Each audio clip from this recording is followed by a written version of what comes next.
Parang may problema ka. Tungkol kay Ana eh. Hindi ko alam na mapipiko siya sa akin eh. Binibiro ko lang naman siya eh. Binibiro?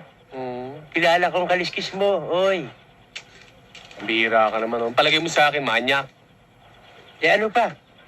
Pati nga bulag, pinasasamantalahan mo eh. Kaya nagalit sa'yo eh. Sige na. Tama na yan.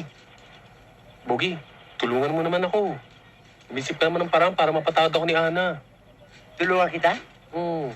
Ikaw lang nagpasarap eh. Ikaw lang bumuhat eh. Kaya problema, sasama mo ako. Hindi kita matutulungan. Solohin mo yan. Bahala ka sa buhay mo. Ginusto mo yan eh. Nagpasarap ka eh. Ngayon dadamay mo ako sa hirap. Kalokohan yan. Solohin mo. Hindi kita tutulungan. Ikaw mag-isa. Tandaan mo, ikaw mag-isa maghirap. Pabira naman buhay ito. Sino kayang tutulong sa akin? Ikaw naman, oo. Sino ba naman ang tutulong sa'yo kundi ako? Tayo lang ang magkasangka eh. Naintindihan mo ba?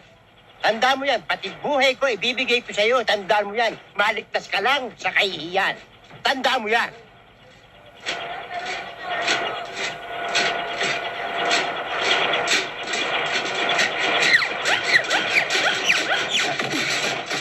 Lang ang ventilador yan, imbis na pa ganon.